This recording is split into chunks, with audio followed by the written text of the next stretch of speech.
Hello bachcho, let us see the question. So here question is two rods of different materials. Okay, हमारे पास two rods है, material different, having coefficient of thermal expansion alpha 1 and alpha 2, and Young's moduli y1 y2 respectively are fixed between two rigid massive walls. The rods are heated such that they undergo same increase in temperature. ठीक है, increase in temperature क्या है, दोनों के लिए same है. There is no bending of the rods, rods में कोई भी बेंडिंग नहीं है.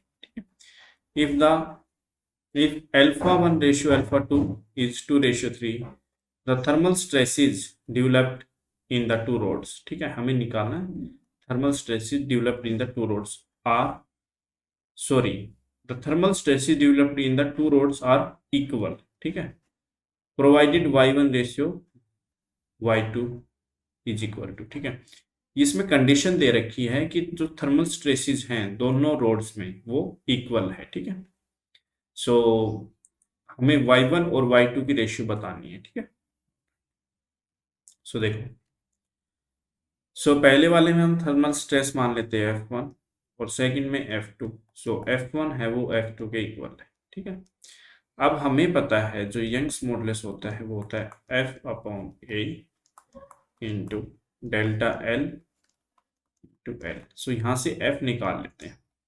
सो F हमारा आ जाएगा y into A into delta L by L. अब with increase in temperature change in length क्या होता है, अल्फा L डेल्टा T. ठीक है, सो फोर्स और स्ट्रेस, तो फोर्स होगा वो इज इक्वल टू स्ट्रेस होगा.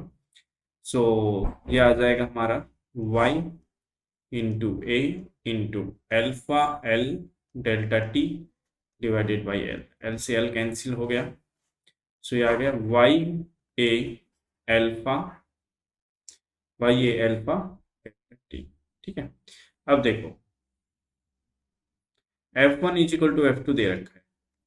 सो अगर मटेरियल सेम है सो यंग्स मॉडुलस सेम रहेगा. सो F1 हमारा हो जाएगा y इंटू और क्या हमें area of cross section same दे रखा है, Young's model with respect to mass. The rods are heated that undergo same increase in temperature. Two rods of different material having coefficient of thermal expansion. So यहाँ पे area of cross section भी same है. so, ये लिख दो गया into sorry यहाँ पे जो टू रोड्स हैं वो डिफरेंट मटेरियल है. सो यंग मॉडुलस डिफरेंट रहेगा. इसका y1 area of cross section A है, so A into alpha 1 into अब क्या कह रहा है, undergo same increase in temperature.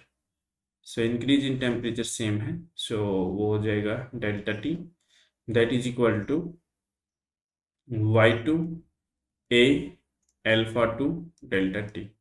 सो ये और ये कैंसिल हो गया. हमें y1 बाई y2 निकालना है. सो y1 बाई y2 हमारा हो जाएगा alpha 2 by alpha 1. So alpha 2 by alpha 1 हो जाएगा 3/2 क्योंकि अल्फा 1 बाई अल्फा 2/3 दे रखा है. ठीक है, 3/2. So C option is correct. I hope you got the answer of question. Best of luck.